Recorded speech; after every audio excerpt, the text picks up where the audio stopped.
Chitwa. Maybe, let's see. Oh, it's offended. Here we go. Oh, that's so funny. Or maybe he's laughing at us. Isn't that great? He gets upset every time I say that I'm going to leave or I don't pay him a compliment. He throws his toys out of the cot. Must be learning English, this hippo. Anyways, we'll keep going though. I think we're going to go and spend some time with the hippos of Chitwa. Let's go back across to Tristan, who is still sitting with the lovely Thandi.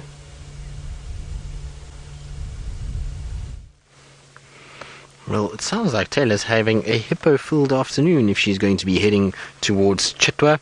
And she's already had a displaying male hippo at Buffelshoek Dam, and hopefully she'll bump into some elephants along the way. I saw some tracks around Twin Dams going southwards, so I wonder if those elephants haven't headed towards Chitwa Dam as well. So I think Chitwa Dam is a fine idea, Miss McCurdy, and I'm sure you'll have lots of luck. But as you can see, Miss Thandi's head is buried deep in the grass at the moment. She is still fast asleep. I don't think she's going to wake up anytime soon. Maybe within, I would say, I'm going to call it in half an hour, she's going to start waking up and start moving around. Once that sun gets a little bit lower on the horizon and she feels like it's starting to get a bit sort of darker, then I would imagine she's going to be up and moving. You can see she's not breathing that rapidly, so her stomach isn't massively full, sort of in line with her shoulders, which means that she's fed in the last few days, but not hugely. And, well, that's a faster sleep breathing rate is what we're seeing there. It's pretty typical for a sleeping leopard to be breathing at that rate.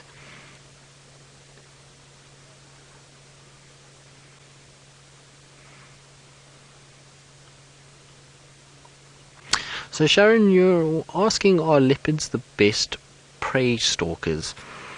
I don't know if we can sort of quantify it. I think individually there's also big differences between leopards. I've seen, Salahesh and Karula were both very, very good at stalking and being able to catch prey at regular intervals. Salahesh probably one of the best, as well as a female called Scotia down in the south. I remember seeing both those leopards with multiple kills many times. So leopards are very effective at what they do, but remember that their success rate is not very high. They only probably kill about 30 to 40% of what they actually chase. So they miss a lot of the times, much like what lions do, as do cheetah. And you'll find the wild dogs, for a long time, were believed to be the best in terms of hunting. So you'll read a lot about wild dogs having a 70% success rate. But actually, wild dogs have a worse success rate than what you see from a lion or a leopard, because with wild dogs, everybody always looks at a hunting session as opposed to a hunt. Now, when I talk about that, I mean that the wild dogs will sometimes, in a hunting session, which, remember, wild dogs chase after lots of different animals, in their hunting session they will go after maybe 5 or 6 impalas but only catch one, so their success rate is then only 1 out of 6. Whereas you'll find leopard or lions, when they hunt, they'll try go after one individual, hunt it, and then if they either miss or are successful, it depends on that. So the thing with wild dogs and lion and leopard is that the dogs just target so many more than what the lions and the leopards do. But in terms of the best stalker, it's difficult to say. You probably find there are other predators out here that we're not thinking about, like serval, caracal, wildcats, that might be a little bit better. It also depends on the prey items that they're targeting. You remember that things like lions are targeting big animals like buffalo, they're targeting zebras, wildebeest, which are all keen-sighted animals and are going to run quite quickly. Things like a serval, is going to be targeting mice, which it's going to come across more often, and therefore might appear that it's catching more food more frequently, when actually it's just hunting more animals. So difficult to say, but leopards are very well suited to what they do. And the thing about a leopard and why it's such a successful big cat and why it occurs in so many parts of the world is because it's an animal that can hunt many different things. So it won't only hunt sort of large mammals, it will hunt birds, insects, it will go after reptiles, it will go snakes, it will go, anything that it can get its paws on is what it's going to go after. And that means that these guys can survive in areas that a lot of the other big cats struggle with. They also can survive in any type of habitat, given that they are able to hunt varying things. So you'll find them in mountainous areas, grassland, thickets like this, drainage line sections. You'll find them in forests. You'll even find them in the urban environments. In India, you see them a lot in around Mumbai. Here in South Africa, they've been seen before in Johannesburg, and there's even been ones that have been seen down in the Cape, along the coast there in Cape Town, and also along the sort of coastal garden route section in some of the towns there. So they're very, very, very good at finding what they need to find in any environment and making any environment sort of suit themselves and be able to then survive in them. So it's a very efficient animal. But you can see she's still fast asleep.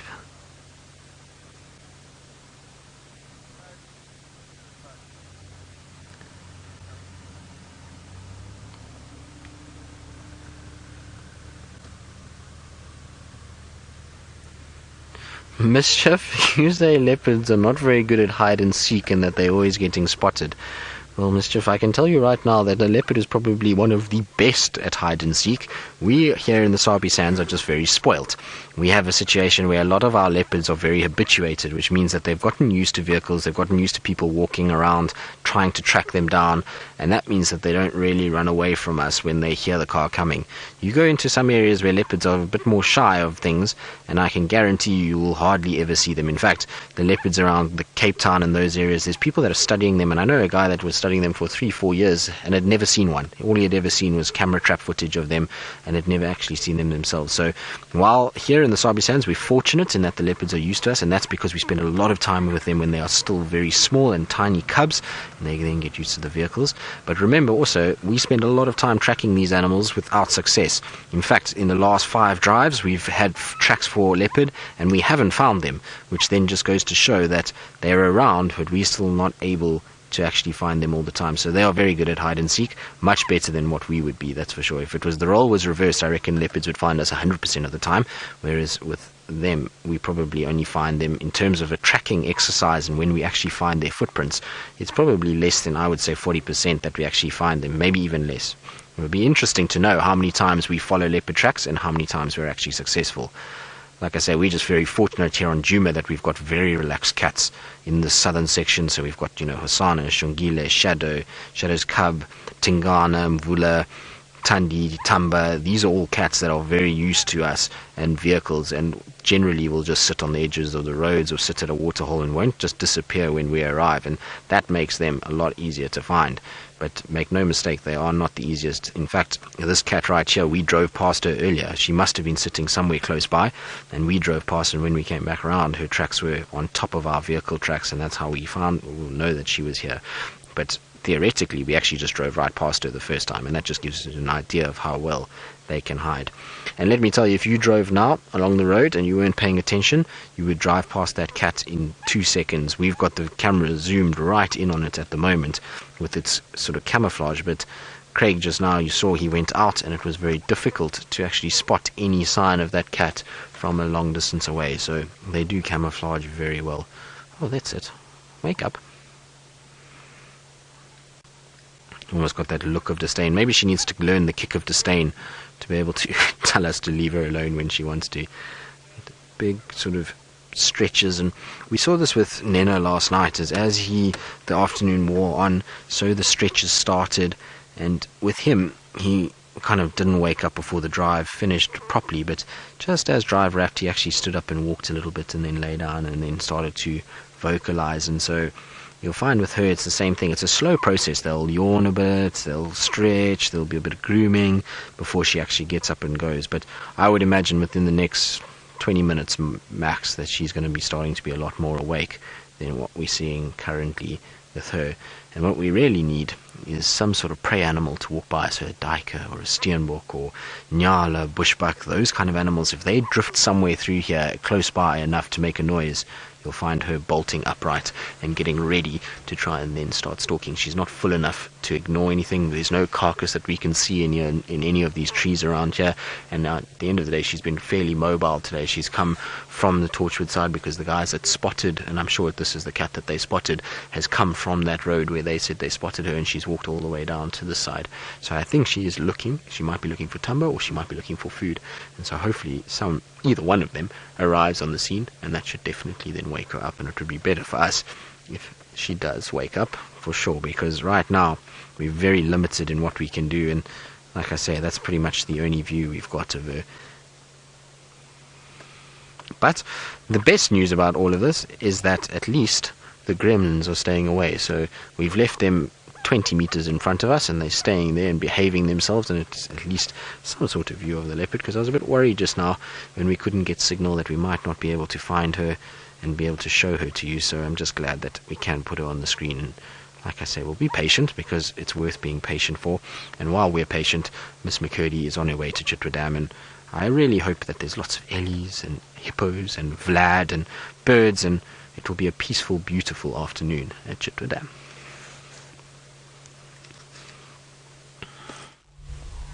Hopefully, Tristan, one can only hope, but we had to stop to have a look at this gorgeous lilac-breasted roller sitting in the lovely light. Isn't that so beautiful?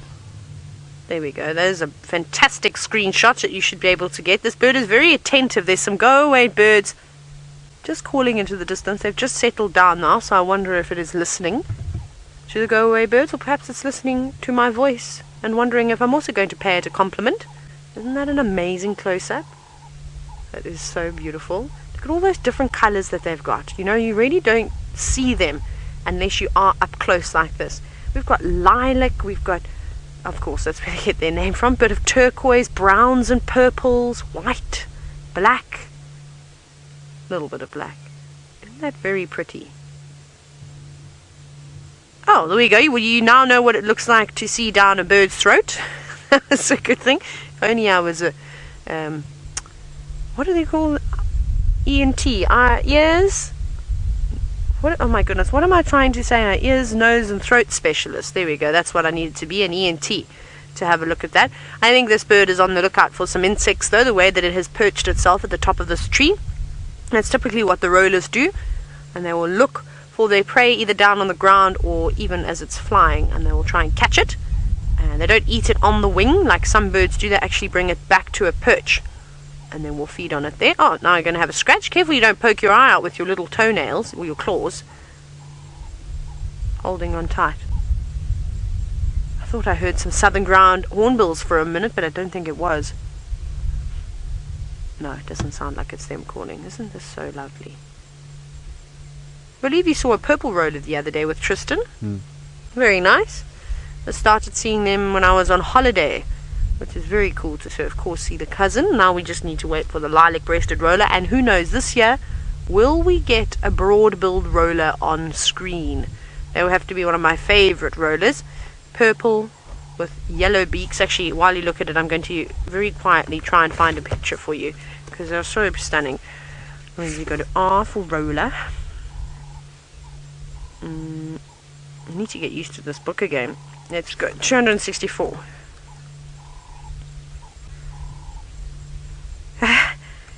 Kirk, you say that the colours look great on this bird. If you wore them, they would clash. I think anybody that had feathers of this colour would look beautiful. Don't sell yourself short. What was I looking for again? The rollers. Yes, rollers. Can I show you the cousin very quickly, and then we'll see if it's still around. Do you approve of a broad-bill roller? Lilac-breasted roller? They're very difficult to spot. I did see some in 2015 when I started guiding down in the sands, and then I used to see them a lot in Zambia, as we were quite fortunate. They were a very, very common bird. Oh, beautiful. Oh no, well no, don't worry. The book's not going to go anywhere. This one down at the bottom over here is the one we're talking about, the broad-billed roller. Bright yellow beak.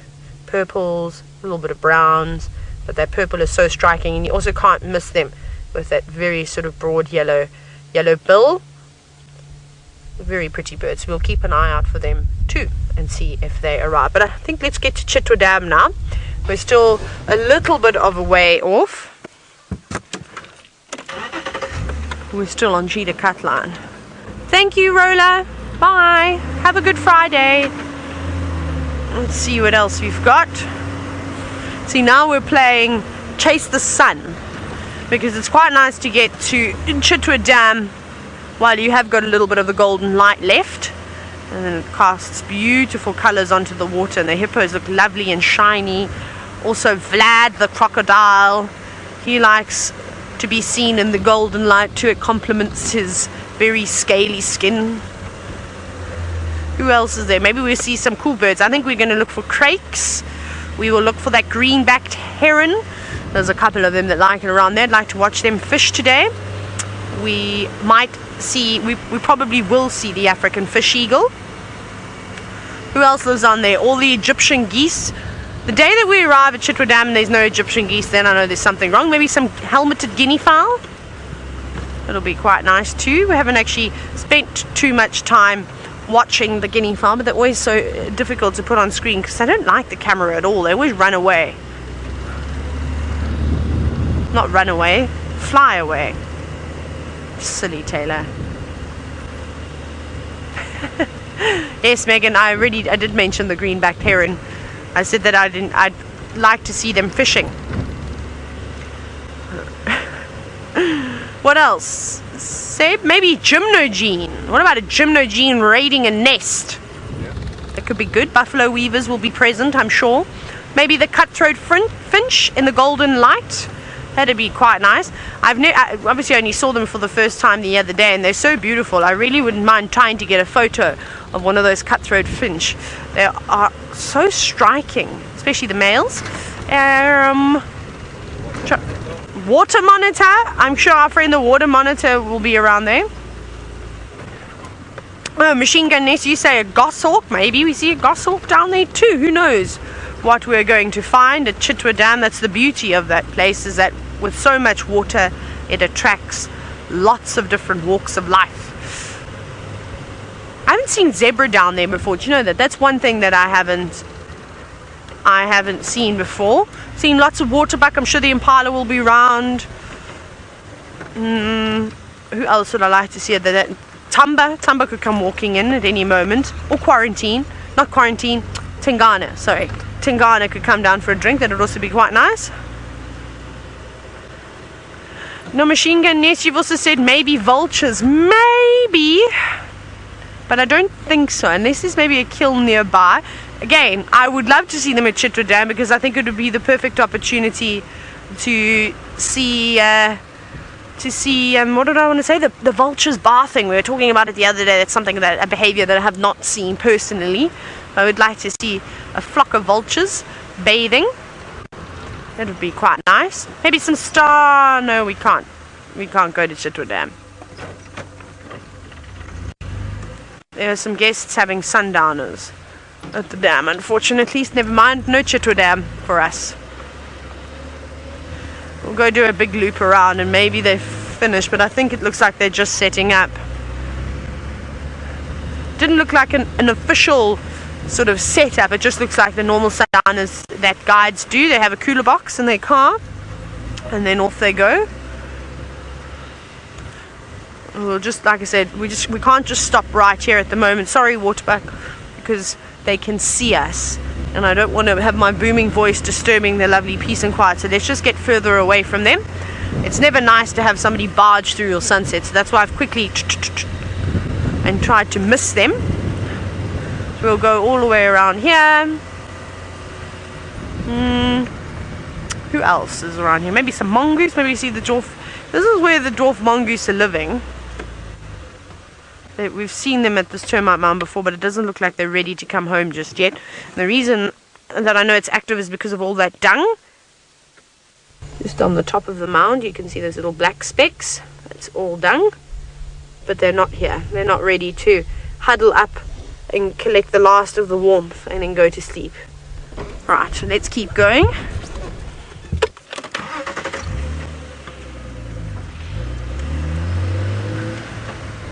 Oh, it's a pity that there's guests there. Oh man. Well, we'll see how it goes and see if we can maybe get a spot. I'm going to send you back across now to Tristan, who is still with Thandi, and he's managed to get another view. Well, it's a different view. I don't know if it's better because she's still fast asleep, but if she pops her head up, we're going to be perfectly aligned to be able to see her. We've just moved around a little bit, and at least it's a little closer to where she is, and hopefully from here, if she does decide to come down the mound, we'll be able to see her a lot better because she'll be able to then come past us and through. But the good news is at least that we've got signal from down here. And you can see what I mean about it still being quite thick. So it's in this little Tamburti grove. And we've come down now below the mound, and she's kind of sprawled out this way and still taking it very easy. She hasn't even lifted her head. Even when we came down here, she was still quite fast asleep. So it's going to take a bit of time for her to wake up. I was hoping that she would have started to stir already by now, but as it stands, still taking it very easy.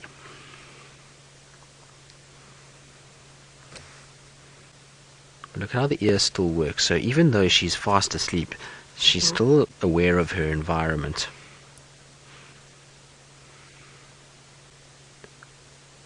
No, yeah, you were wondering if a leopard becomes old, does it become more aggressive? Not necessarily.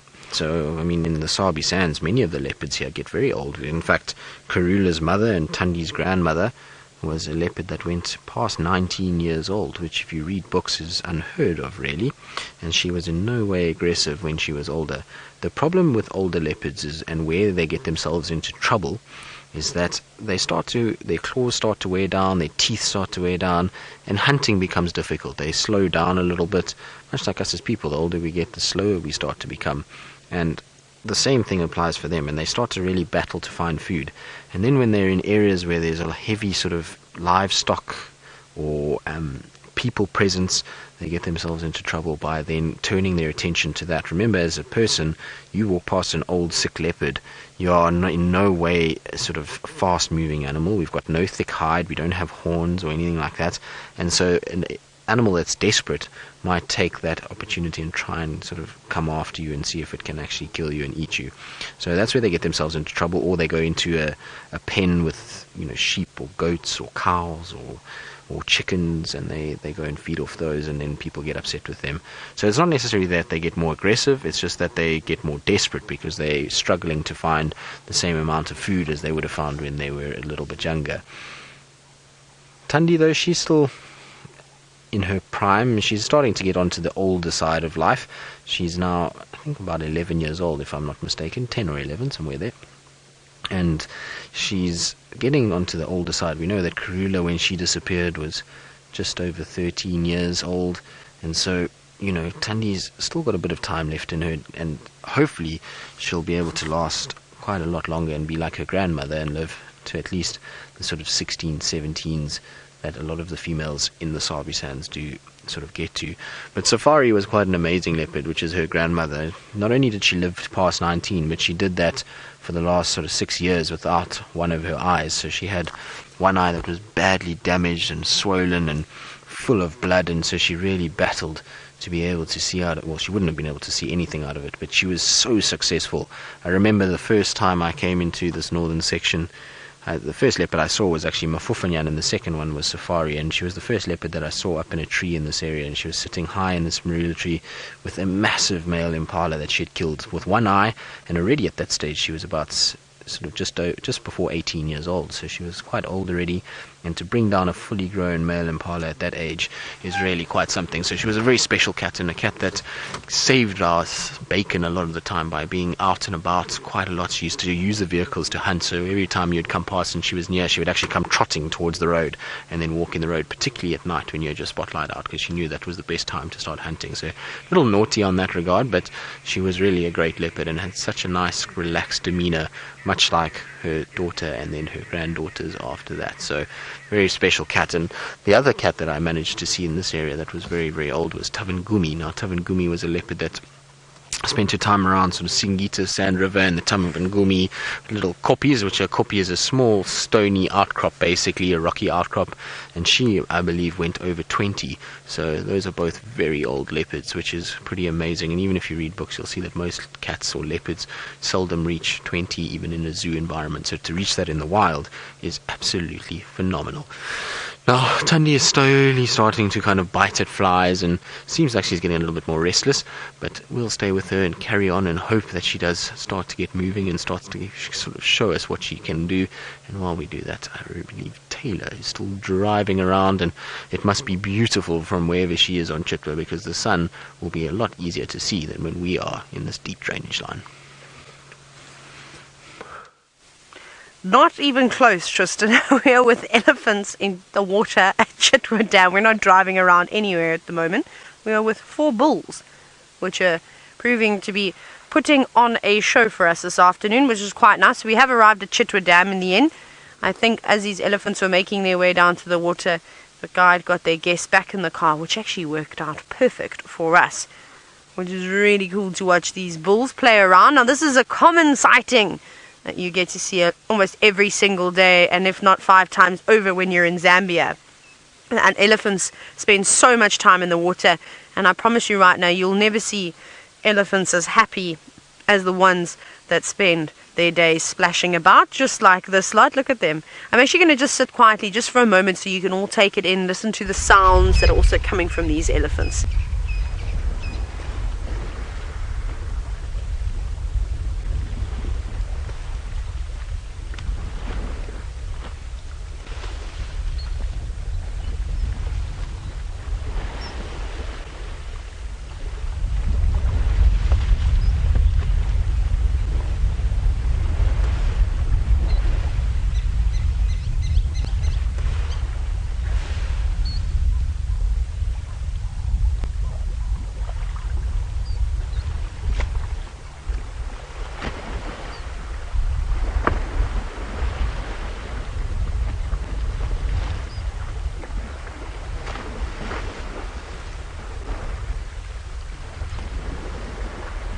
Now, I could sit here quietly the entire time and not say a word, and if I was guiding guests, I wouldn't say one word.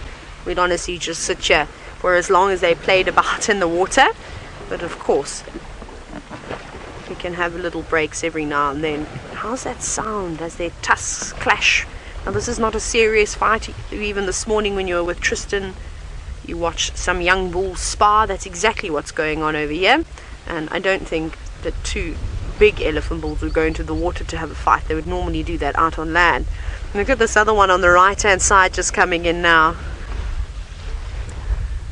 Look at this one. So we can actually see how deep it is too. What are you standing on? Is that the start of the island possibly? Roshni, you said that they're having such a good time. They are indeed. I absolutely love seeing this. It is so incredible. Oh my goodness, look at the elephant is on his knees. I don't know where to look. I really don't know where to stare, because there is so much action going on that these 2 boys are having the greatest time of their lives, completely submerging themselves underneath the water. I have not had a sighting of elephants in the water for a few weeks now, so I'm very happy. Of course, elephants are my favorite animal. There we go, challenging each other on the island now. Oh, now it's getting a bit rough. The one on top has definitely got the upper hand. Tom, you said that these are such special animals. They are indeed. You can easily see why they are my favorite animal in the whole wide world. Look at the sheer power. Oh my goodness, this one's being almost pushed off of its feet. Wow. Look at that. Now you see they're even tumbling down every now and then. Obviously the ground is unlevel. Perhaps there are some big fallen trees that we just cannot see. Every now and then they do trip. But the one on the right has definitely become submissive. Oh, Hammerkop, that little bird, you better get out of the way. And Blacksmith Lapwing. No, I don't think the Blacksmith Lapwings are going to win with these elephants. They won't be bothered by him at all. They can mob them as much as they like and make as much noise. It's not going to chase them away. They're probably fearing for their lives that the tsunami is going to wash away, maybe if they have a nest there, wash away their eggs. That's probably why they are panicking so much. Isn't that great? An elephant swimming battle on a Friday afternoon in the golden light.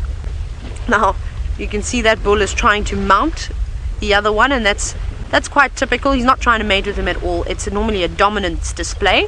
You see it in dogs all the time. In fact, they're just having the greatest time ever. This is so stunning. I don't really have any words to describe this, how fantastic this is. And I hope you're taking lots of screenshots too. Remember, pop these in the old photo album. Hashtag Safari Live. Share them with us, or if you have any questions, you can also send them through the same way by hashtagging Safari Live. Now, I think we've been very fortunate. We've had some amazing sightings over the last few days, and I haven't done a one-word tweet for quite some time. So I think send in one word that you would use to describe the sighting. Like I said, hashtag Safari Live on Twitter. I'm going to think of mine, and while I think, I'm just going to sit very quietly so you can watch these elephants splash about again.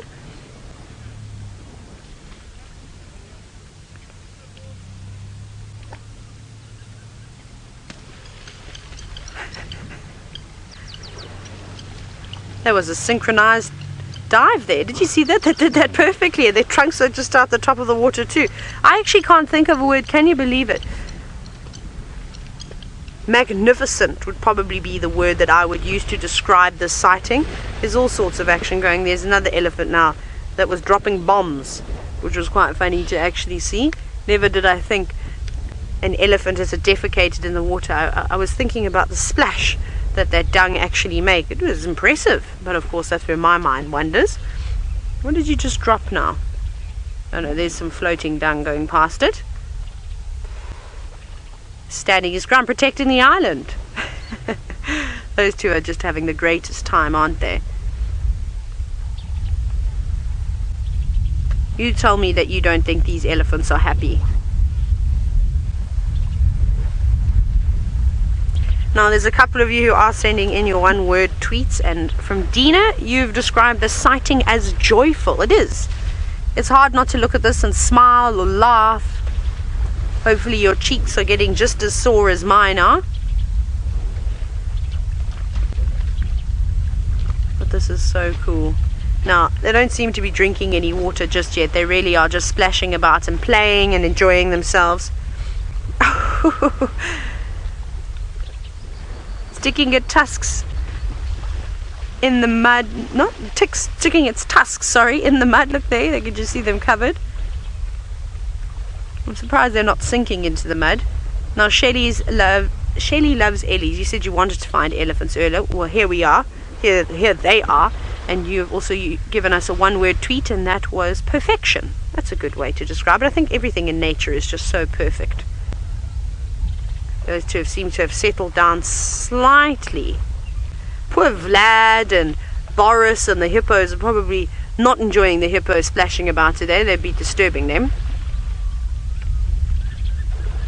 And another one-word tweet. This one's from Karen. You've said heartwarming. That's also a really good one to describe everything that's going on. There's definitely a sense of peace at Chitwa Dam this afternoon, and even though they're pushing and shoving each other around, it is just so lovely. And the hippos are going to start making a bit of noise too. You can't see him, but I'm watching the big territorial bull. He's watching over across at those elephants and making sure that they don't come any closer, otherwise he's going to be very upset with them. This is so cool. Now we can really see how deep the water is underneath. Keko, you've said elephantastic. That's a brilliant way to describe this, of course. Nice play on words there. Look at those long eyelashes. Oh, this must be so refreshing. This is so lovely. It really doesn't get any better than this. Picking up mud and all sorts of things as it goes under the water and splashing back down again. This one's got a little bit of work to do, in my opinion. It's not as graceful as the other two bulls. Perhaps it's a beginner synchronized swimmer. Still got a lot to learn by the looks of it.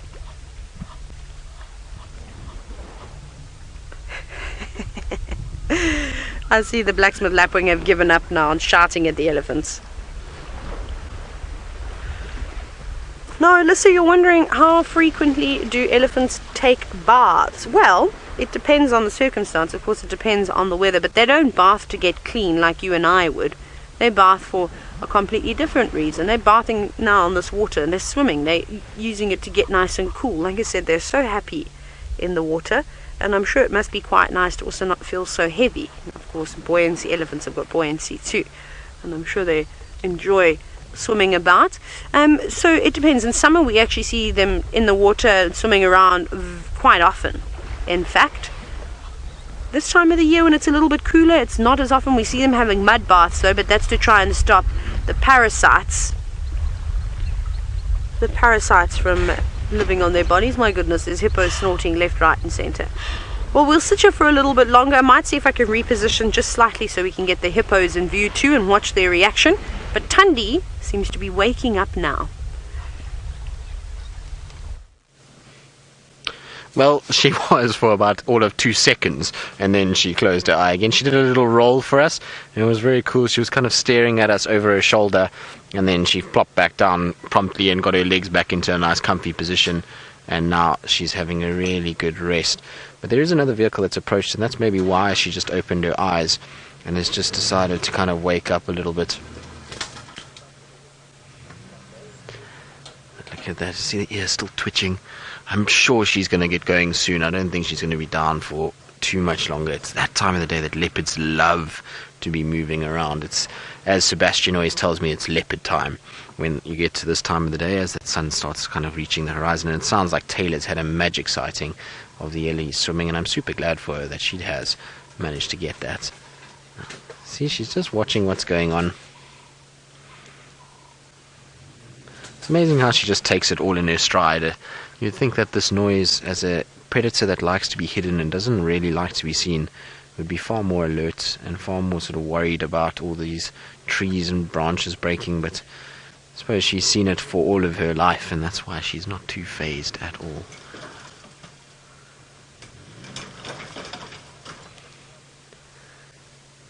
Now, Thandi is being the complete opposite of what the elephants at Chitwa Dam are being, and so I think let's go back to Taylor while they're still playing and relishing the water in this beautiful afternoon light, as we wait for Thandi to start trying to get her act together and become playful on her own accord. We're still sitting here, we're still just watching the elephants as they play about and try and display their dominance and see, well, between the 4 of them, who's more dominant. I reckon the one that's now chasing this one, look at it, listen to the sounds.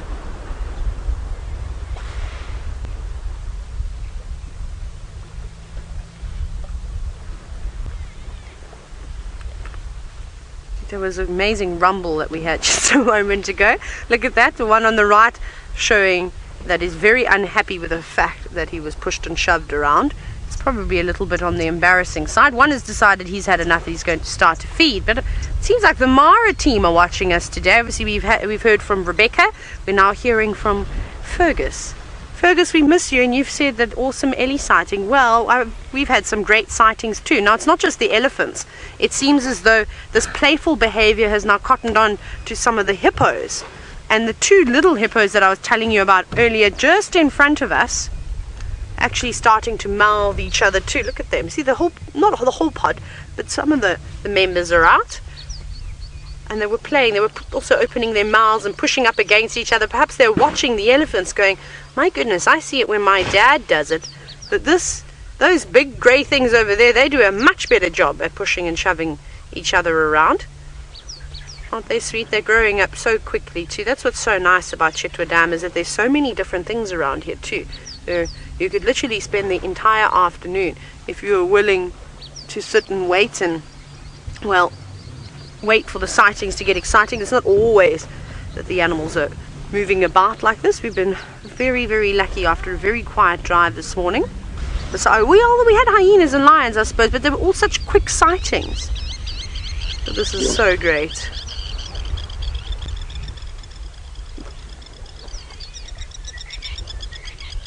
I almost just don't want to say anything because it's just so beautiful, and I feel as though the animals are speaking for themselves today.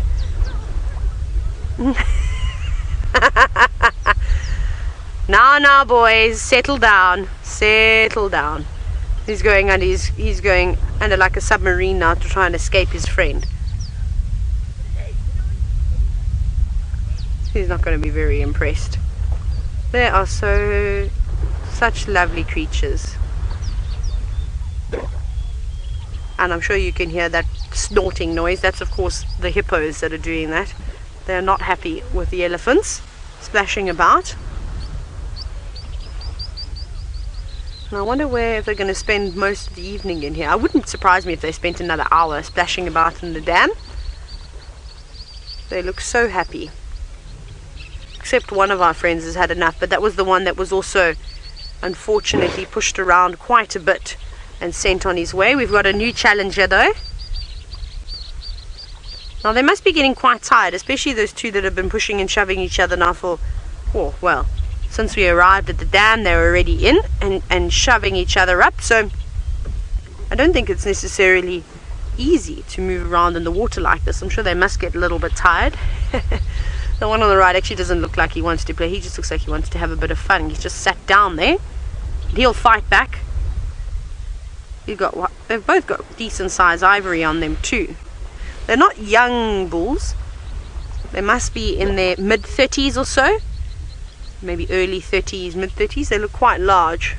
Definitely bigger than the lot that we were looking at yesterday. Now, Brandon, you're wondering how much damage can those tusks do to one another? Serious damage. So when I was guiding down in the Eastern Cape, there was 2 elephant bulls, big boys, that were having a fight, actually bigger than these two. They're much larger ivory.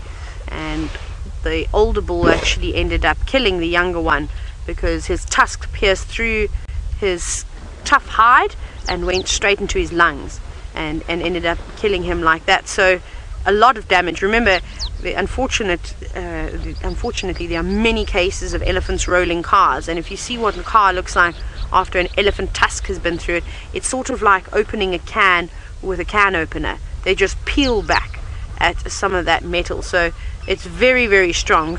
You've got 2 elephants pushing and shoving each other, and then the trunk coming in from the side. Almost didn't know. And there's also a hippo that's up against the tree just to the left. Like I said, there's lots of other things around here. It just opened its mouth and the whole tree was shaking a moment ago. There's 2 of them. And one of them did a big yawn and exposed all its beautiful teeth and then was pushing up against the tree. It was quite interesting to see.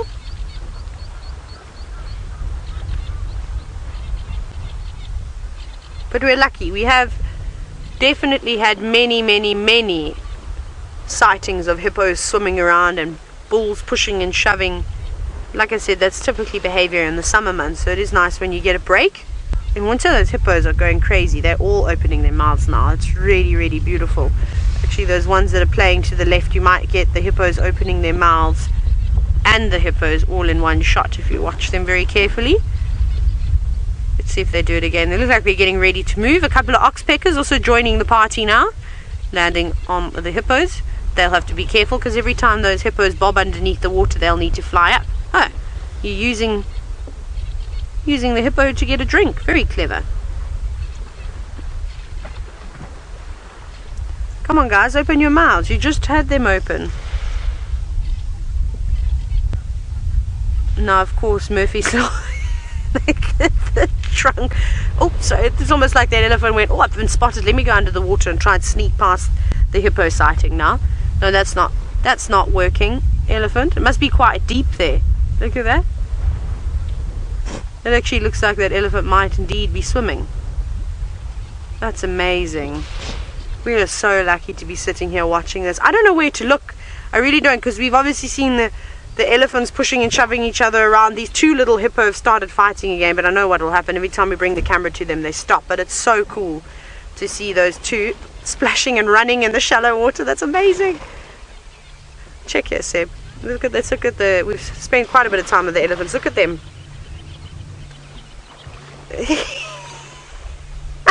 And these are like little sausages too, little pork sausages, because they're quite small. Here they go. Here we go again. Here we go. Make yourself look big and strong. Come out of the water. Even the 2 of them have started getting scratches, so they're obviously playing quite rough with one another. Now that's not big and scary though. How sweet is that? Obviously it's more innocent. And look, he's hiding away now. They keep doing this. They sort of separate and then they come charging back in towards each other, gum each other, and then porpoise away. Oh, that's so cool. Oh, we're very lucky.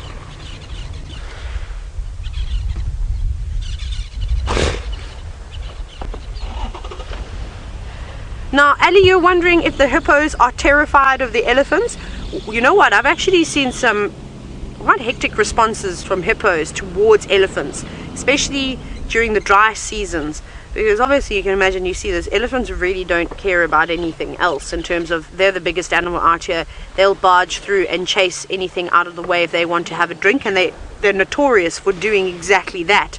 And I've had it once where elephants come down to drink and try to enter the water, and the hippo is actually showed on how unhappy it was, and snorting and grunting and opening its mouth, and eventually the elephant actually backed off.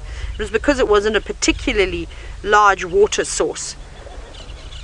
So not necessarily scared, but they definitely respect one another. But if push comes to shove, the hippo is going to move out of the way, I reckon, because an elephant is much larger than the hippo, and they're just as nimble in the water as they are on land.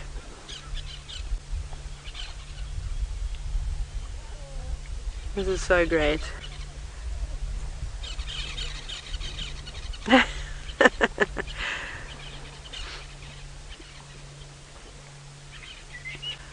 Brandy Bush, wow, what a fantastic compliment, or compliment towards the elephants. You said that this is the best elephant interaction you've seen since you started watching Safari Live 7 months ago. Well, that's fantastic. We've actually had some cracker sightings in between those 7 months. I've had some good ones definitely, but perhaps you had missed it. But anyway, Brandy Bush, I'm glad that you're watching this afternoon. I'm glad that you've made it for the sunset safari. This is definitely one for the books. It looks like they might get ready to leave the dam though. See how they're all starting to move towards the edge now. Perhaps they've had their fun. Like I said, it must be tiring for them to push them and shove each other around though, from pretty much most of the afternoon. So they will eventually start heading out. Oh, well, this one's getting a helping hand now. Perhaps it's going to get a shove right up the bank. It's trying to run. That must be terrible. You all know how hard it is to try and run in the pool, if any of you have ever done that before. It's not easy. It's amazing that of course the elephants are able to do it. Hippos, I think, are the absolute best when it comes to dashing through the water. Oh, there's so much going on. The blacksmith lapwing is at it again, chasing all the other birds around. Hippos are opening their mouths, one after the other. This is great. Now, Adele and Natalie, a question from the two of you, and that is, do elephants know how to swim instinctively, or do they need to learn? Well, it's interesting when you watch herds of elephants cross rivers with little ones. You typically see the herd gathering around the young calf that's maybe not able to walk through the water and actually has to swim. I think it is instinctive, but you'll have mom and the other females around giving a helping hand. What they have done, there's amazing footage of an elephant crossing a river, and it looked like the little one got washed away slightly, so the whole herd ran out, and one of the females, probably mom, actually put its trunk underneath the belly and supported it and held it above the water. Obviously they'll snorkel, they'll stick their trunks out of the water and breathe like that, so it doesn't matter if their heads are completely submerged, as long as that trunk is up so that they can breathe.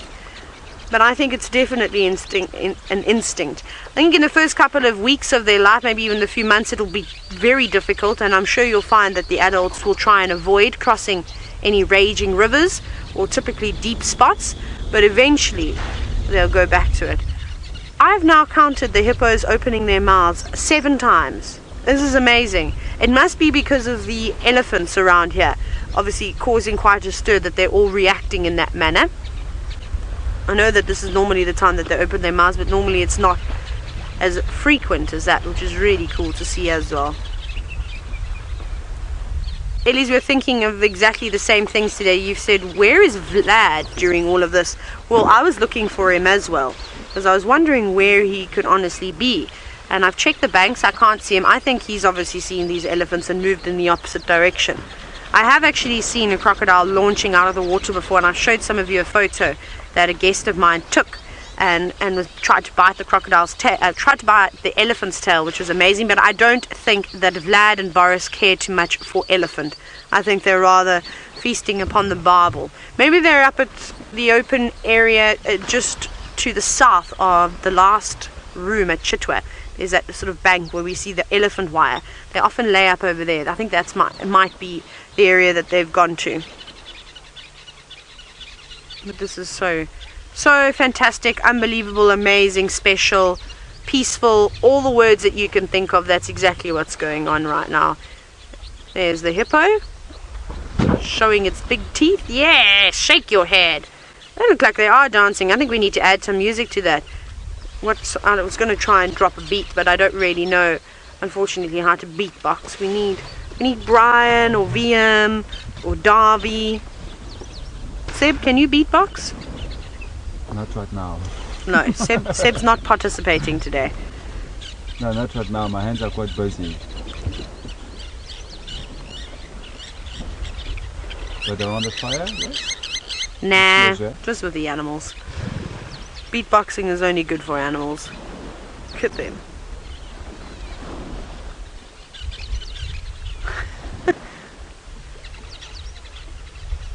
Is that a hippo?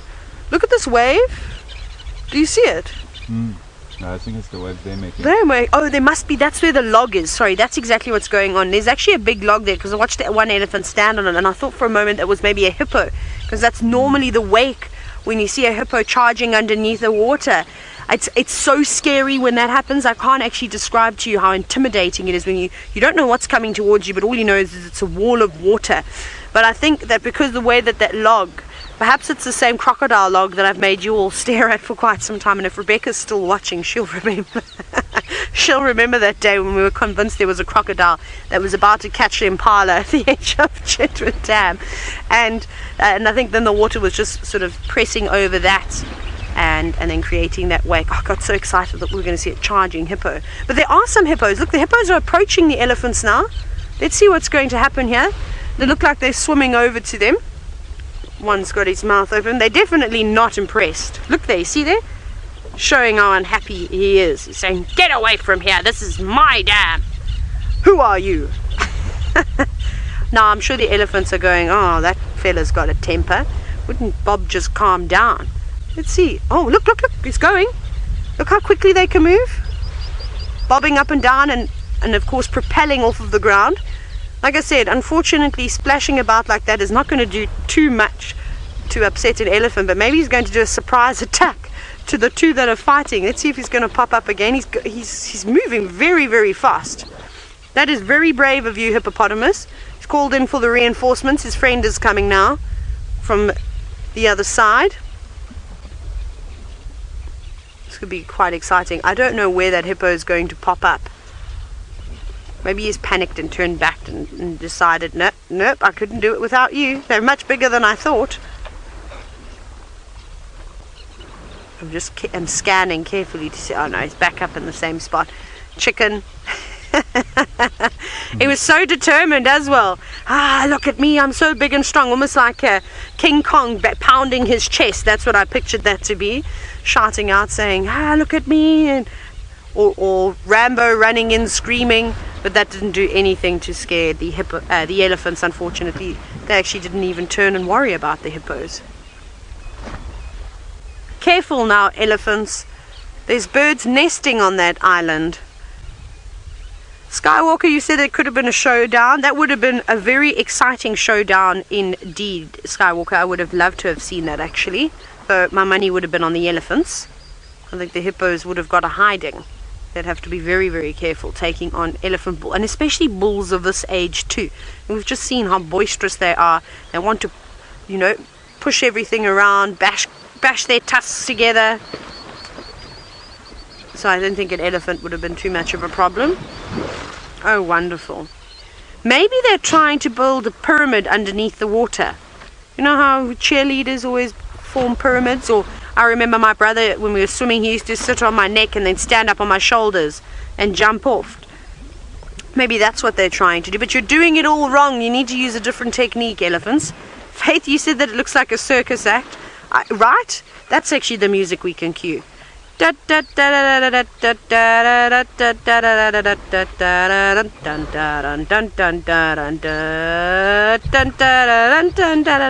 go, there's the circus music, but I promise these are completely wild elephants. They are not trained in any way. They just enjoy the water that much. In case you have just joined us and you're wondering what on earth is going on here, they're loving it.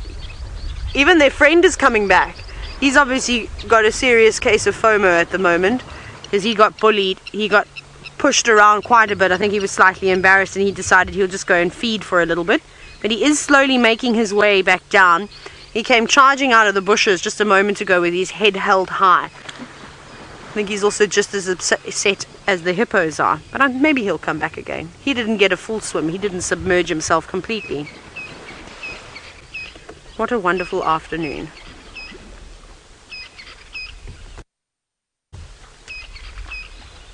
They're the hippos coming back again. Oh, careful, boys. Careful, careful, careful. They're much bigger than you. I wonder if they're going to be brave enough. Of course, they are getting more and more active now. I think that elephant has seen them. You see how he's just sort of settled down now? Maybe he's just watching what the hippos are going to do. Nah, not interested.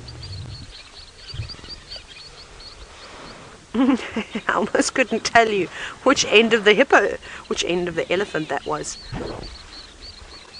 This is so great.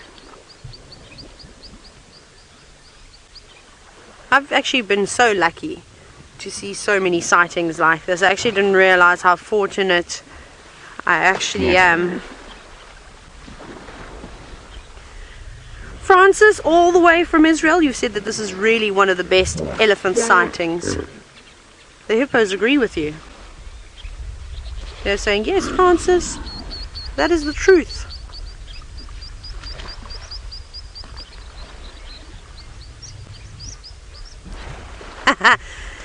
Tesla, my young friend who's only 7 years old, says, good job. Tesla, I imagine that you gave me a thumbs up as well. That's the picture I had of you in my head. Thank you very much. It's not me doing anything. It's the elephants doing all the hard work and the hippos. So I suppose we all better say thanks to the animals. And if I had my copper chalice, my Moscow Mule cup this afternoon out on safari, I would cheers to the elephants because they definitely deserve it. And hopefully they'll go out this evening and go and get some marula beer. And that's what I'd imagine elephants would drink. They love the fruit so much. This is actually unbelievable. Now the birds are starting to chirp again. We don't have the guinea fowls coming down to join us today. The Egyptian geese have vacated. Remember when I said I'd be concerned when I don't see any Egyptian geese at the dam? They've all gone. Even the ones on the island have said, no, we're not having any of this. It's too dangerous. We're out.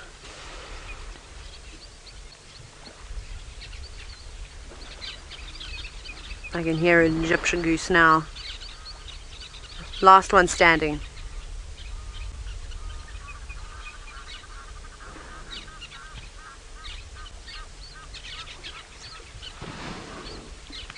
Oh, this is so wonderful. I could fall asleep to these sounds.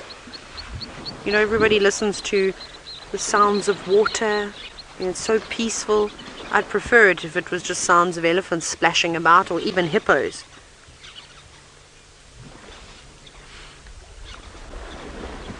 Right, we'll see what else is happening around here.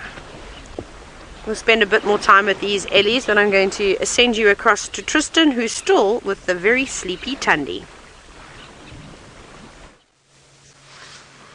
Well, this is what patience is all about. You want to be patient if you want to see the good things. She's still sleeping as ever, and only that ear is flicking every now and then. You can see, look at all the little flies hovering around there, trying to kind of get into that ear and go and feed off any sort of moisture that could potentially be inside. They also congregate around her mouth area as well, and those are those biting flies, and I can tell you it is very uncomfortable to have them on you, let alone inside your ear. I can only imagine how irritating that must be, particularly for a cat's ear, because cat's ears are very, very sensitive, and it means that anything that touches those fine hairs is going to trigger that ear to flick up and down. But she literally has not moved, even with the leaving of another vehicle. Has decided that she is still very sleepy, and it means she must have had a long day and night that she is still resting at this time, because it's now starting to get quite dark, and I would have expected her to at least be head up by now and kind of focusing on what's going on. Her stomach is not nearly big enough to be able to sort of suggest that she's actually eaten something. It seems as though there's a little bulge there, but nothing majorly big, and so I don't think she's digesting a meal, which is what would generally lead to a leopard sleeping as much as this. But I don't know, maybe she's just had a long night. I have a funny feeling there might be one or two staff members that look like that tomorrow morning. Craig, is that how you sleep? No, not really. Oh, you hang upside down, I forgot, sorry. So Craig has a special kind of little rack in his room that put a steel bar, and then he hooks his feet in and hangs upside down, because, well, if you're Batman, you can't sleep like a normal person. You have to sleep upside down and fold your cape around your arms and make sure that you're very comfortable. I'm just kidding. Of course, Craig is normal like the rest of us and has a bed. But it would be funny if you didn't, Craig. I would laugh if I walked into your room and that's how you were sleeping.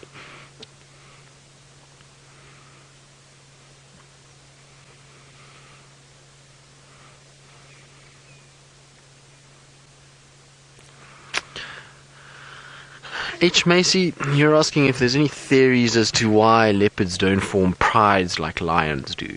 Well, it's because, probably more than likely, is that leopards generally hang around in areas of very dense vegetation, and having a big pride system, it would be very difficult to see one another, as well as to be able to hunt the way that they are built to hunt. So they are animals that are very powerful, very stocky, and they rely on an element of surprise and ambush. And so it works being a single individual animal. It means that you can slink around here unnoticed.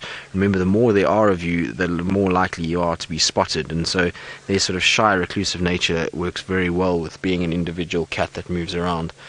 Other than that, I suppose it's difficult. I don't know why they wouldn't really spend time together. You would think that time spent together would mean safety, but at the end of the day, they seem to work just fine, and they seem to have gotten themselves to a point where they are very successful the way that they do things. But it's probably to do with their physiology, and then the way that they move around within their environment, and the way that they interact within their environment dictates that it's better for them to be on their own rather than in groups. Saying that, though, a lot of what we see with leopard is not quite as sort of solitary as we all think. You know, a lot of books have been written as to leopards are only solitary all the time, and that's not necessarily true. Working in the Sabi Sands has shown that a lot of the leopards here actually do spend time around each other, and the other morning was a perfect sort of scenario. We had Mvula, Thandi, and Shongile all in the exact same place, and there was really not very much aggression between them. Yes, Mvula was growling at Shongile, but he wasn't being aggressive in that he was trying to attack her or anything like that. It was more just a warning to her, don't go near the kill. It wasn't something like he wanted to kill her. When Thandi, we saw, she came in, she saw what was going on, and she just moved around. She didn't actually really in any way go after Shongile, and so there's a lot more social interaction with leopards than I think we actually realize. And maybe they get their fill by bumping into one another, but they realize that it's far better to be on their own and to be able to get food on their own. They don't have to then share with anyone. It means it's a lot easier to then feed cubs and all the other things like that. So that's potentially why. I don't think there is any solid 100% theory as to why they are completely on their own all of the time. And I wouldn't be surprised if one day we did get a situation where we found a group of leopards that spent more time together than average. It wouldn't surprise me in the least, because, well, animals don't have rule books, and they just do what it takes to survive and what it takes to sort of gain or get their way through life. Okay, Thandi, we've been patient. You need to start waking up now.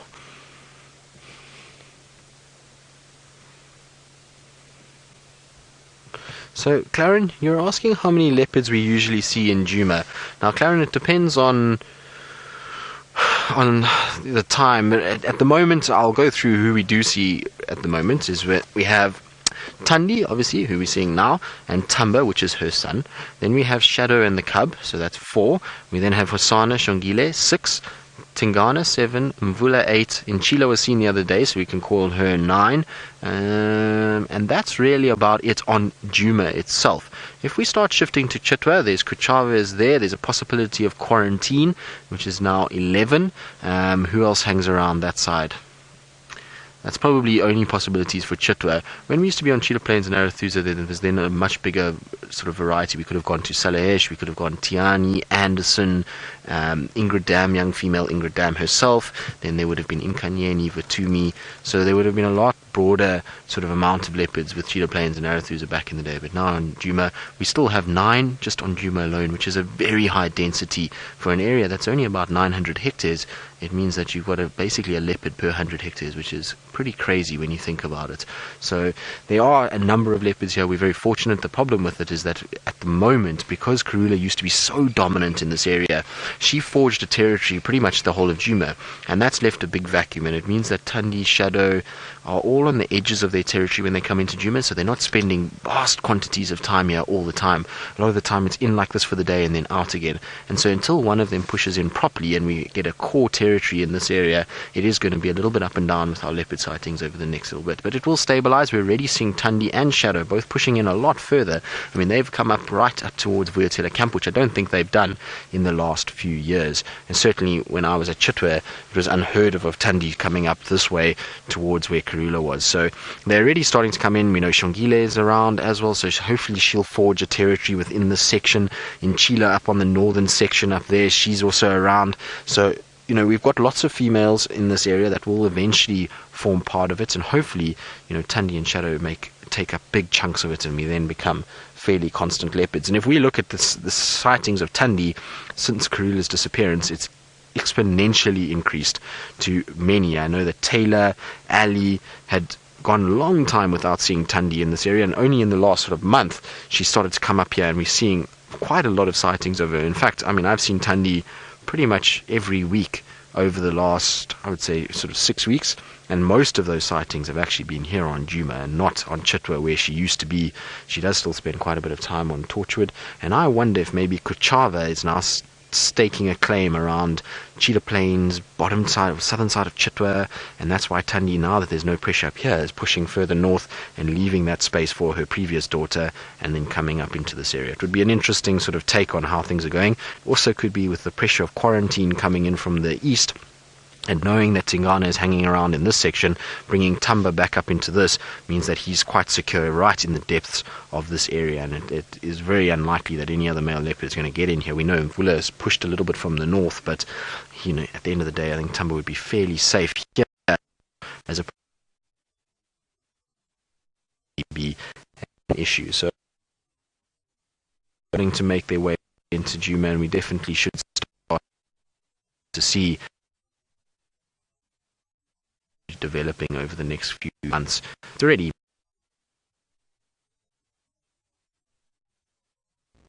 sorry about that. It seems that the night gremlins are also out this evening. It's a pity about that. Hopefully Thandi's going to wake up soon though, and she'll be able to show you how truly beautiful that cat really is. And I don't know if she's looked like she's maybe eaten recently, but hopefully she'll go on the hunt at some point, and hopefully she hunts on Djuma as well, so that we'll have her for the next few days. That would be quite nice. I also wonder where Tamba is. That is a leopard I haven't seen for quite some time, so he must be around here somewhere. Right, what we're going to do now is I just quickly want to start going down towards, what's that road? Triple M. That's where I want to go down, because I want to see if the lions aren't coming this side. I obviously haven't been on the northern channel for a while. I've just been on the eastern channel, so we need to go back over and see if there's any updates. And then also I might be able to jump onto the west and see if those lions have come back across. Of course, that was our initial plan, was to try and get those lions. And I don't think they were too far from the road either, from what it sounded like. It sounded like they were somewhere near One-Eyed Pan, and that's not far away at all. They could come straight back. So that's what we're going to do now, is head there. But brrr, all of a sudden it's got so cold. Might have to add another jersey. Actually, I can put my scarf on. That's what I can do. I can do that while I'm driving. Oh, Megan, it can't be. It feels freezing. Megan says it's 72 and 22. It feels much colder than that, but that's also perhaps because I went right through the Mulwati. My goodness. Everything feels like it's pulling my hair out. My mic cable is just slightly coming undone. There we go. That's a bit better. There is a car in front of us as well. I wonder where they're going. Maybe that's a good sign that they're heading at quite a speed down towards the western corner. Yeah, they are moving quite quickly too. Perhaps we'll have to join them and pick up the pace. Now, Mister, if you're wondering if there is a speed limit while we're on safari, and most certainly with the exception, of course, of wild dogs. Now, on the various roads, on a main road like this is one of the boundary roads, you can do, if I'm not mistaken, I think it's about 40 kilometers, nothing more than that. However, it's virtually impossible unless you're really willing to do a Ferrari safari on these smaller, narrower roads. then you suppose you can. But typically for game drive speed, especially if you've got guests in the car with you, a comfortable speed is between 20 and 25 kilometers an hour. So not very fast, but like I said, wild dogs, if you want to try and keep up with them, you do have to move at a serious pace. So, well, the speed limit rule flies out the window. As long as you make sure that you are safe all the time, you've got to make sure that you are careful. Safety first, all the time. And when you are guiding guests, it's slightly different, and you've got to make sure you don't hit bumps too quickly, because the vehicles are quite long, the safari cars that they hold all the guests, so the back part is the bumpiest. And let me tell you, you can get some air if you hit the bump hard enough. Actually, it doesn't take much at all to get a slight lift off of your seat. We're not too far. Oh no, we're not too far from the boundary of Triple M on Gari Main, but we still got a fair way to go because those lions crossed in quite close to the gate. So we'll have to head all the way down that side. I really hope we do get a view of the Nkuhumas tonight. That would be lovely.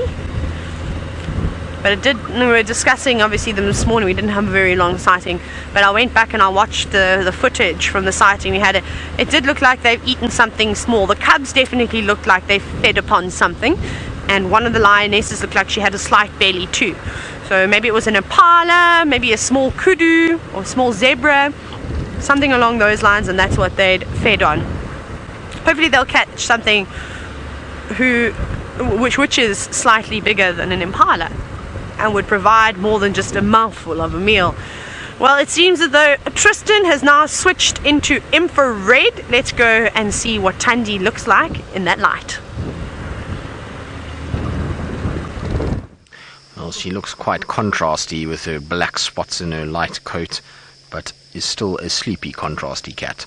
So hopefully things will change. I'm very surprised that we haven't even seen her lift her head. She's fast asleep still.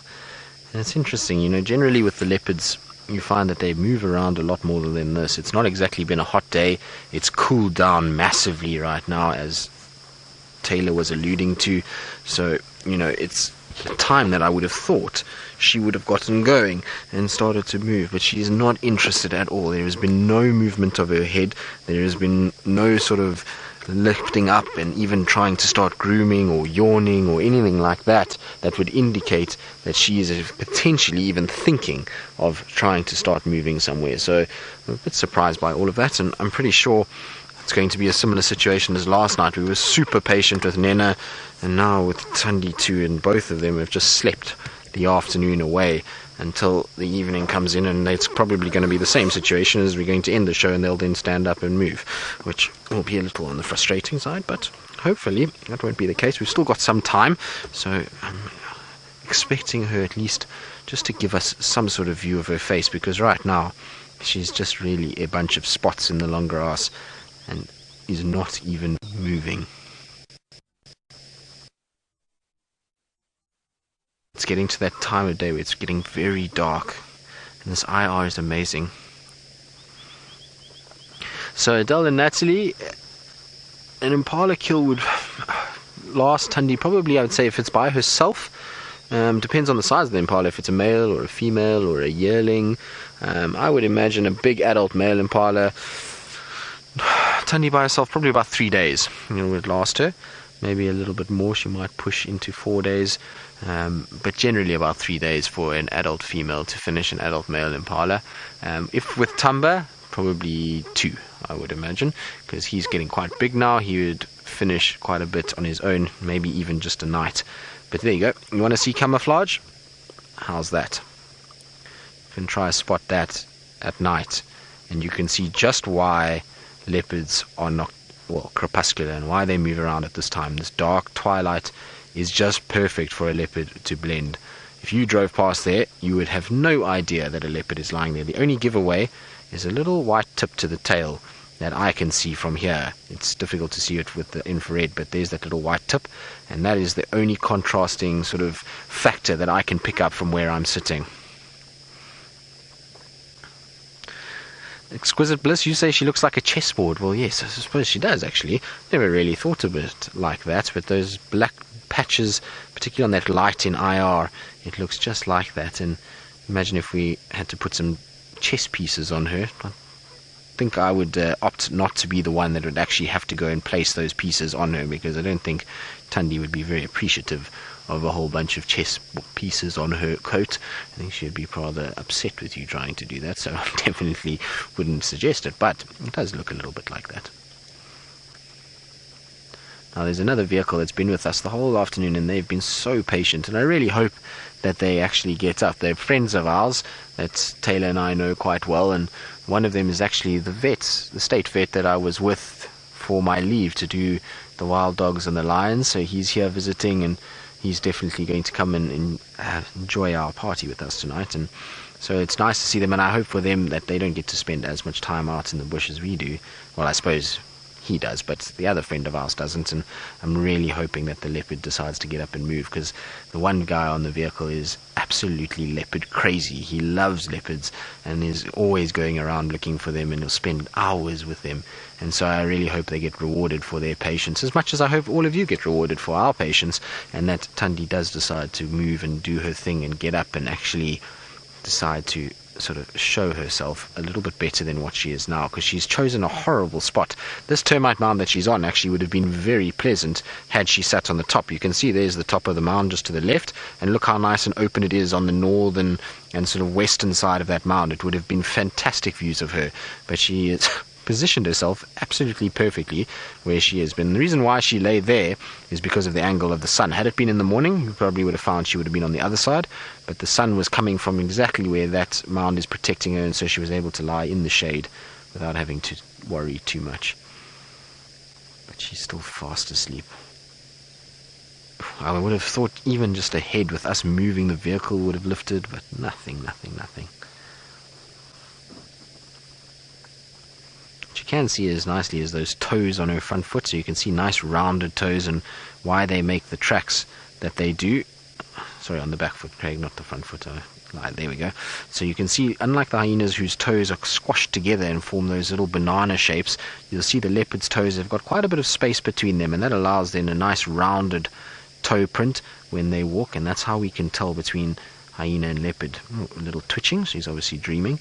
And with hyenas and leopard, they are very similar sizes, and so that roundness of the toe without that sort of banana shape where the toes squish together helps us to be able to identify. Even if you're just seeing the toes and not the back pad, you can tell the difference between a leopard and a hyena from that way that the pad lands. So it's quite nice to see that, because not often we get to see the underside of a leopard's foot, particularly the back foot. Often see the front foot, but not the back foot so much.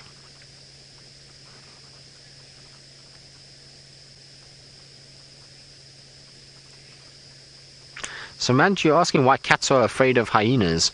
Well, Samantha, the reason why is because hyenas are extremely dangerous to a cat.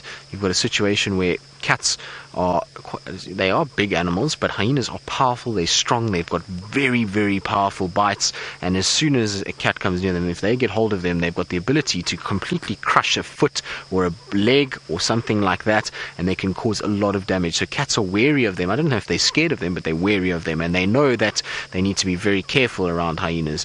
So you'll find that I've seen male leopards, male lions, they are very aggressive towards hyenas and will chase them off, but the reason why they don't like them is because they, one, are a danger to them, and two, they are obviously an animal that steals food from them, so they know that that animal being around them is not only dangerous, but it's also a likelihood of their food being stolen, and so they're then very aggressive towards them. But a hyena is not an animal you play around with, and with lots of them together, being a social animal, if you get 10 or 12 hyenas around, doesn't matter how big a leopard you are, you're not going to be able to fight those off. The combined power of that grouping is going to be far too much for you to handle, and you're going to then get very badly hurt if you try and sort of stand your ground, and that's when they'll go up into the trees and try to get away.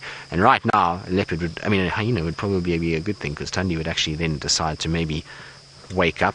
You can see she's just completely hidden now. Now that it's gotten to that time of the day, and without the IR light, you'll see the light will take effect shortly, and there we go. And so now you can actually see the spots, but otherwise impossible.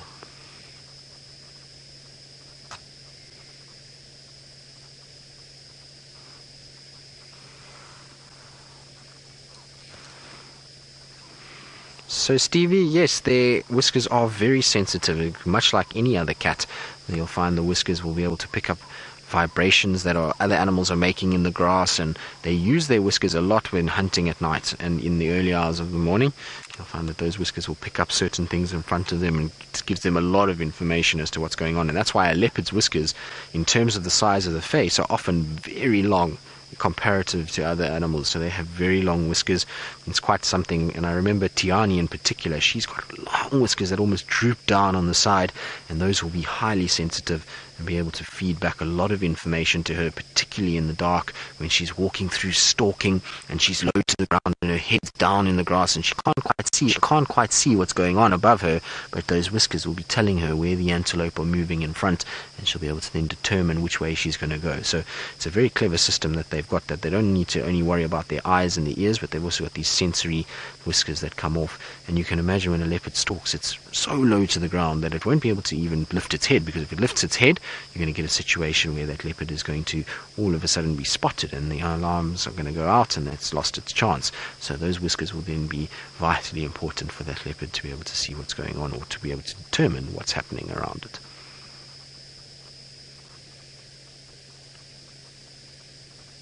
My girl, you have been very sleepy this afternoon.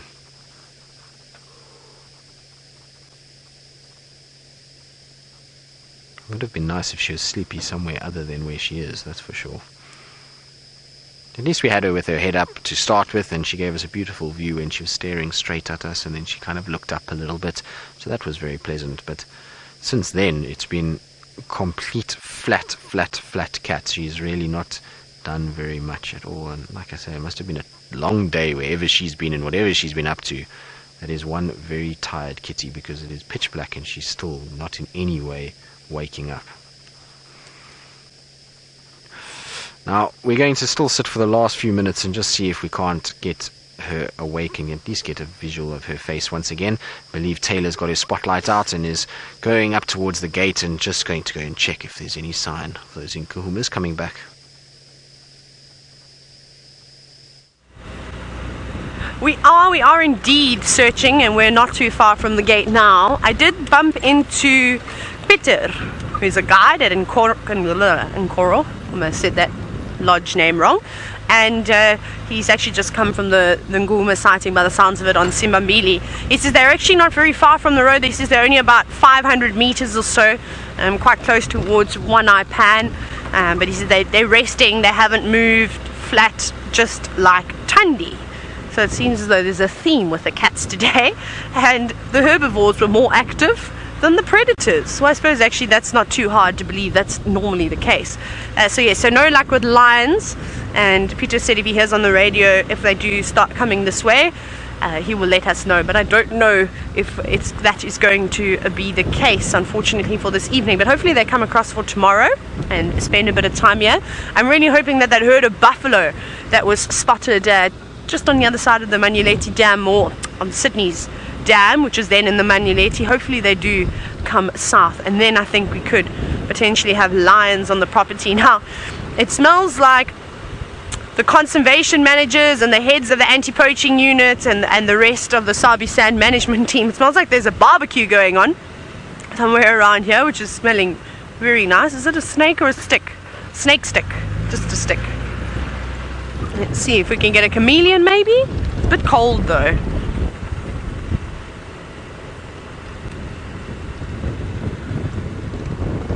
Now, can I have that name again, please, Megan?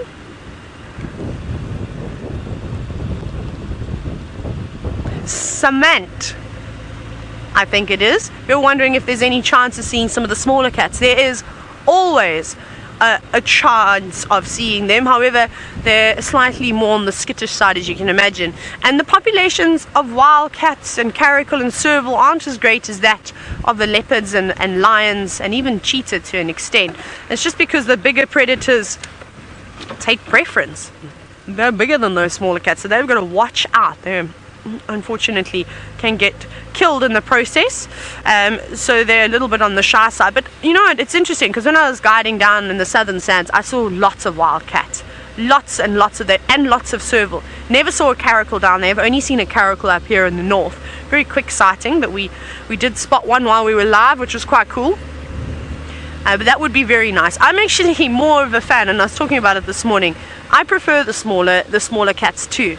I was very fortunate in the Eastern Cape to see caracal a couple of times every single week. I've seen caracal with kittens, seen lots of serval down there too, catching mice and catching birds with long tails, and then of course saw more African wildcats in the southern sands. Down where I'm from, because it's all the sort of the nature areas were my goodness, I can't get my words out this afternoon. So basically those areas were the areas where the settlers first came through and settled. So they turned a lot of the natural areas into farms, farming for pineapple, cattle, all these different types of things. But now they've started rehabilitating all that land and then reintroducing the animals that once occurred there naturally. And so that was quite cool. So we're seeing that. So we would see, and I completely forgot what happened to me. My mind was rambling, and now I can't even remember what I was about to tell you and why I was about to tell you all those things. African wildcats, there we go. Too much sugar today. So there are a lot of domestic cats that the settlers actually brought in as well to try and control the rodent populations, and as you can imagine, that has now had an effect on the African wildcat population. So I never saw a true African wildcat while I was down in the Eastern Cape. The ones that I did see, they looked like they were maybe sort of a male had mated with a female domesticated cat and then had their offspring, and they sort of resembled an African wildcat, but nothing true. But they're beautiful. They really are so striking. But the road that we're on now is not necessarily good for caracal, serval, or wildcats, but there is a civet that lives along this road, which is nice, and maybe it'll be out. Tristan's seen it a couple of times. I've seen it twice. I mean, it's always difficult to get it on camera, but it actually is a relaxed one, and this is about the time that they'll typically come out. So I'm going to keep my eyes open as open as I can keep them and see if we spot them. I'm also always looking for chameleons.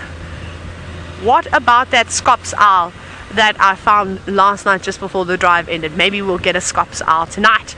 However, let's go across to Tristan again. I don't know if Thandi is going to wake up before the end of show, but we might as well give it another bash. Well, I don't think so, Taylor. She rolled over onto her other side, and she's at least presenting the beautiful rosettes of her back, and you can see perfectly why they're called rosettes. They're almost exactly like a rose as it flowers outwards, and it's a very pretty pattern that you see on a leopard. And well, we certainly have had a lot of seeing that this afternoon, and not very much else from poor Thandi. She's had a very sort of relaxing day at this stage, and well, hopefully she'll at least be up and about tomorrow morning, and tomorrow morning, actually we're not out tomorrow morning, so tomorrow afternoon. Heinrich, you want to know approximately how much I think Thandi weighs? Sorry, I was just trying to listen because it's broke up a bit, but she probably weighs, I would say, she's quite a small cat, so at most 40 kilograms, so 80 pounds at most, I would say. I would probably hazard a guess more closer to about 70 pounds, 75 pounds, so 35 kilograms would be my guess, somewhere there. I don't think she weighs much more than that. Somebody like Kruger, probably a little bit closer to 80, 85 pounds, and Salaesh, who's a big girl, and Tiani, who's going to be a very big girl, probably push 90, maybe 100 pounds at their weight. So a big adult female would be 100, 110 would be extreme, I would imagine, but most of them will be between the sort of 70, 90 bracket, with Thandi being at the sort of lower end. Little Shongile, if you're interested, she's much smaller than Thandi or Shadow at this stage, and I would imagine she's probably no more than 60 pounds. I think she's probably about a 30 kilogram cat at this stage. She's still quite small, and that would be about the size of the cats down in the Cape area that we were referring to earlier. They're much smaller than our big bush leopards, and our leopards up here get a lot more protein, and that's why they get a little bit bigger, and they have to wrestle with larger prey items than those do down in the mountains of Cape Town that feed off all kinds of other things. Now, unfortunately, It is that time of the day where it's coming to the end of show. Thandi has kept us patiently waiting, but has unfortunately just given us not too much to work with. But it was still fantastic to see her. Really good, and it sounds like Taylor had an absolutely wonderful time at Chitwa Dam. It really looked as though it was very special. So it's going to be great to come back and see some of those screenshots from the Ellies playing. But remember that tomorrow morning we will not be out from Djuma. The team from the Mara will be out, and they will be doing the show, all of them at that side, and there will be a slight break for the Djuma team tomorrow morning. But we will be back tomorrow afternoon. We will be out and out, Taylor and myself, and we will be hoping that Thandi is also still out and about and that we can catch up with her a little bit more active than what she's been this afternoon. So from Taylor and Sebastian,